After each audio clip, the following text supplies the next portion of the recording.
Hello everybody and welcome back to our Tech Tuesday tutorials. This is number 54. Today we go into the basics of Google Classroom. I should start by apologizing that this video will be geared primarily towards K-12 teachers and the students and faculty of the College of Education. The majority of Georgia Southern doesn't have access to Classroom, but our audience extends to K-12 teachers and they need to know this. So if you're not a K-12 teacher or in the COE, then this video will have limited value for you. Okay, enough of the preface, let's get on with the show. So Google Classroom is a simple, easy to use, feature-light course management system that works seamlessly with Google Drive and other Google services. It's part of the G Suite system and you can even access it with your own personal Gmail account. You can post assignments, content, quizzes, updates, and even grade assignments and provide feedback. Parents can be invited as guardians who can see their child's work. And you can also add co-teachers too. Sounds pretty good, right? Well, it is. Let's start by creating a class. To create a class, click on the plus sign up at the top and choose Create Class. Then give the class a name. So you might say English or something like that. Give it a section if you want, a subject, and it'll even suggest some of them for you. And then choose a room number and then create. Now, any of this information is purely optional for you. You decide how much you want to put in there. After a brief pause, it's going to show you the class and pop up something that's kind of new for Classroom. Any kind of updates that they've been working on will show up here. I highly recommend that if you do see something like this, you go ahead and click on the Learn More and go ahead and see what they have in store for you, what has changed. Some major changes have happened recently in Google Classroom, and it's important that you kind of take a look at that. We're going to show some of that within this video. All right, let me break down the anatomy of the class. So at the top, you're going to have this bar that shows up on every screen. You'll have your 3 lines here, which will allow you to go to your main menu and choose different classes or head back to the home page to see everything that you've got. Within the page itself, you're going to see the title. There's an About section here and an area for you to select your theme or even upload a photo for your theme. The About section will allow you to pull up the class code as well as show the subject in the room. This little icon here, the square icon, lets you then do a full screen display of that class code, and you can even go even larger than that if you'd like. This is really useful because the class code is the way that the students can self-enroll into your course. Across the top, you'll have a bar that has the stream. That's currently where you're at. This is like the Facebook wall. Classroom will show you where you can put your class materials and assignments. People will show all the people that are enrolled, students and teachers, into your classroom. And it shows your code here as well. Of course, you can get your settings here as well just by clicking on the gear in the top. This is where you can edit a few things and whether or not you want to see deleted items and summaries for guardians. Guardians are parents, legal guardians, things like that. People that you can add to the class that will get updates on what's coming out. And here's an example. If you click on this, you'll see what it looks like. So a guardian example basically sends out an email that's a weekly summary for that parent or guardian. Really, really, really handy. So if you want those summaries mailed out, you just click on this and it says that they'll receive a summary of the students' work and assignments and so on. To get out of this screen, just click on the X at the top left. Right, so when we get back over here to the main page, let's take a look at how you can post an assignment and respond to students. So to post an announcement with your class, you simply click on where it says share something with your class, and you're going to notice that at the very top of this little card, it's going out to your class and it has a pull down. Now mine's grayed out because I don't have any other classes. Because this is a brand new account, I'm new at First District RESA. But if you were to see this lit up, you could then click on it and pull down and choose additional classes and even send out to multiple classes at once. You'll also be able to choose what students get this, whether it's a single student, all students, or just select ones. Right, so you could type out some sort of introductory thing. Notice that you have an attachment icon, a drive icon, a YouTube icon, and a hyperlink icon. So these allow you to either add files, upload files, select them from Drive, whatever. You can also just click directly from Drive and insert files. You do not have to worry about sharing or permissions. Once you post this in there, it's going to allow the people in this class to have permission to see that document or file or whatever. If you click on YouTube, you can add the URL or even do a YouTube search. And of course, hyperlinks will let you just put in any link you want. When you go here to post, notice that you do have an arrow that goes down. If you click on that, You can post it now, you can schedule it for later, or you can save this as a draft and complete it later. I'm going to go ahead and hit post. So now everyone in my class will get this notification through either email or whatever, or their app, and they'll see it here and they can come in here and add comments to it. You may be tempted to put assignments or something like that here, but that's actually done in the classwork section. This is really more for announcements and things that you just want to convey to your students. So speaking of that, let's go to people and let's try adding a couple of students to this. To add a student, you can either directly add them by clicking on the Invite Students button. So I can add an account here. I'll pretend this is a student, this is a departmental account, and they've been invited. I could also add teachers here, and teachers can do everything you can except delete the actual class. But otherwise they can grade, they can post assignments, they can do everything. Let's say we wanted to invite by code and have someone self-register. You go back over here to the stream, you click on About, and you get this code. And this code you can then either email out, copy it, or display it, and they can type it in when they're in the room themselves. Right, so this is my personal account, and let's say I want to join that classroom with my personal account or with a student account or whatever else. You just go over here and click on this and choose to join the class instead of create one. Put in the code and hit join, and after a brief pause you'll join the class as a student. You're done. So it's that easy. It's easy to self-enroll, it's easy to add students, and then at the end of the day, if you need to remove them, it's easy to remove them as well. So I'll come over here as a teacher and I select the student and I can go to actions and remove them. Notice I can also mute them, which basically stops them from participating in any of the discussions or anything else like that in the classroom. You can also email students and quickly communicate with individual ones that you need to. Okay, so a word about guardians. Once you've invited students and they've joined the class, you'll see a thing that says invite guardians next to them. If you don't see that, there could be two reasons. One, they could have an account that's a personal Gmail account that you may have done that. That's rare, but that showed up here because I'm doing a demo.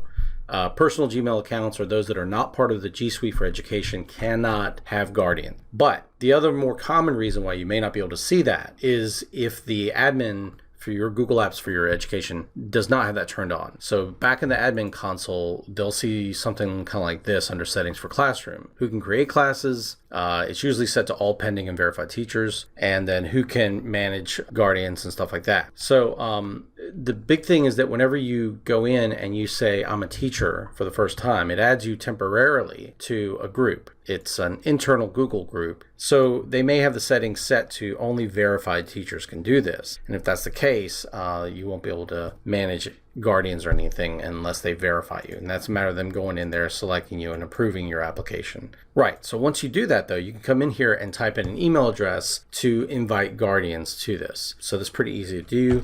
You can just put in an email address for that guardian and then they'll get invitations, and once they've accepted, this invited will go away and they'll start getting emails based on that. You can revoke guardians or remove them in case you typed in the wrong address, or we're just doing this as a demo. Let's get to the real meat of Google Classroom, and that's classwork. Now, it used to be that there was an about page and you would post assignments and stuff like that in the stream, and things just got a little crazy because the assignments, it was hard to keep track if you were doing a lot of updates and everything else, and students had to go look for that stuff and it was difficult. They moved all of that into this classwork thing, and that was earlier in August. It was really kind of rough though, because what they wound up doing was taking away all the static content that you used to be able to put up there. Well, they brought that back. You can create assignments and quizzes here. You can put topics and organize them. You can create modules and so on. So when you go over here, hit this big create button, and you can then create topics. Now, topics are big sections. They're like big cards. So one topic might be introductions. So you might have a whole series of assignments and things like that you're doing up for introductions and so on. You might create another topic such as Unit 1. And within that, you're going to put more stuff. So then you can come in here and say, let's create a question. So again, just like your announcements, you can choose the class, you can choose students, but you go in here and put in the questions such as, what do you hope to learn from this course? You can provide additional instructions to further clarify that question or whatever else. You assign a point value if you want. You can even tell it if it's ungraded, whether or not it has a due date, and whether or not it goes into a certain topic. And so that topic, you can then drop it into Unit 1 or introductions, or even create a new one on the fly. And then you choose what kind of question. Do you want short answer or multiple choice? And can students reply to each other?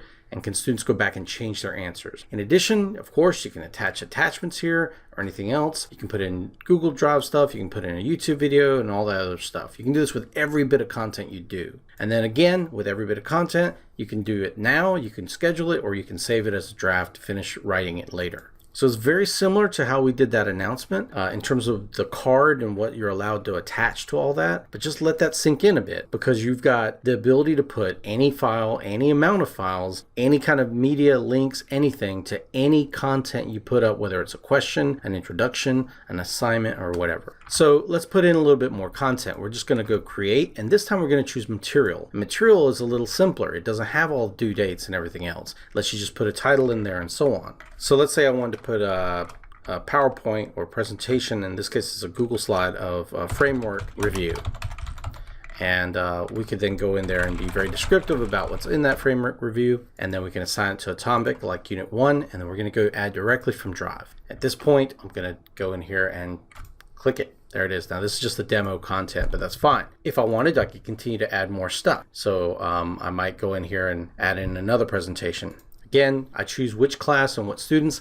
I can even choose multiple classes. So that's actually really important, because multiple classes means, I might have multiple classes that use the same prep. And so I want this particular item to go out to both of my English classes, and I don't have to go recreate the wheel. So when I go into this, I click it, it expands, and those are the two different items. And when the student clicks on that, it works. Let's take a look at it from a student's perspective. Right, so I'm back here as a student, and notice it even tells me that the stream was updated. Go ahead and show it. It'll say that Daniel posted new material in Framework. This is automatically updated for me. The stream just kind of tracks all changes and things that are happening, including actual announcements. So I'll go to Classwork, and when I refresh this page, I see the question, what do you hope to learn from this course? I can go view the question itself, and then I can type my answer, or even add a private comment to the teacher that only the teacher will see. If I go here to Framework Review, I have view access only. How did it do this? This is a particular student. Teacher posted out their presentation, and that particular student or those students in the class now can see it no matter where it was located on that teacher's drive. This is a critical thing for you to kind of appreciate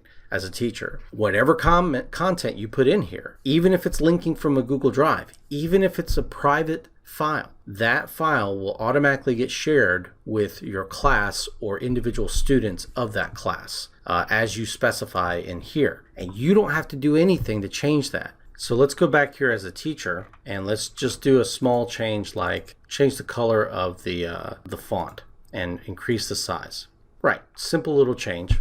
And let's go back in there as a student. Student goes here and clicks this, and the changes are live. So this is not a copy of your presentation. This is the link to the original with viewing rights for the student. It's really powerful, because you don't then have to worry about copies or versions of a file or anything else like that. All right, let's take a look at a little bit more, and then we'll be done for this session, because this is just, a quick overview. So let's say you want to create an actual assignment. You can come in here and click Create Assignment. And assignments are very similar to everything else. Use the same kind of card. Who does it go to, what students can see this, and so on.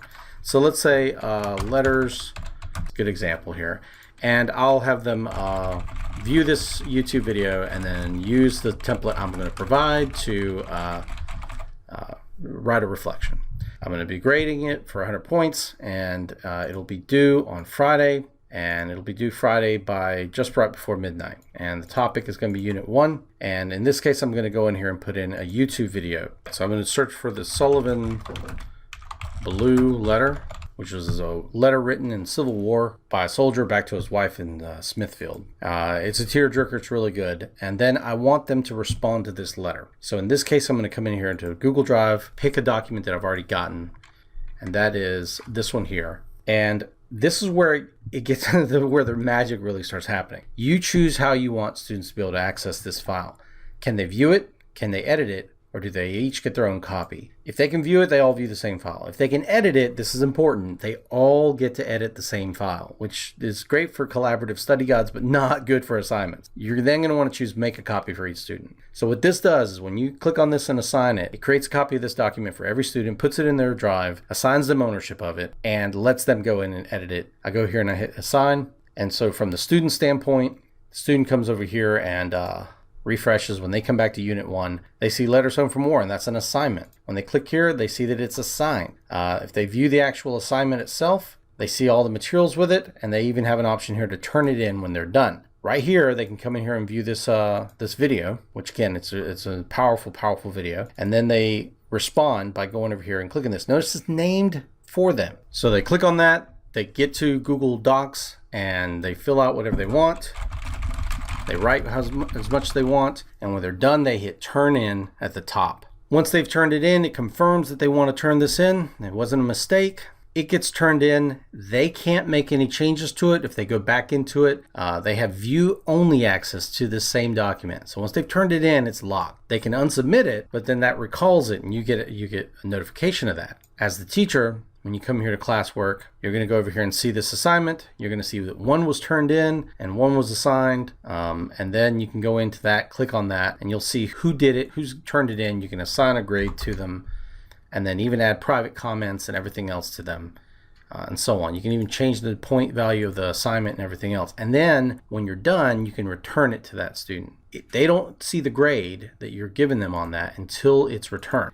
Basically, this allows you to go in and grade a bunch of different assignments, not really commit to the grades until you're finally ready, because you might find that based on everyone else, you want to do a curve or something like that. But once you're ready, you go over here and hit return. And then the student will be notified, and they can check the grade that you left them. And again, you can leave a private comment on that. That's when they get the grade back, and you'll see that this has been assigned, this has been graded, and so on. And so then the student gets it back, and it's all seamless. And the permissions on the back end for Drive are changed automatically. And the students, they're just involved here on the front end of it in Google Classroom. They're not managing the back end of Google Drive, but it is in Google Drive.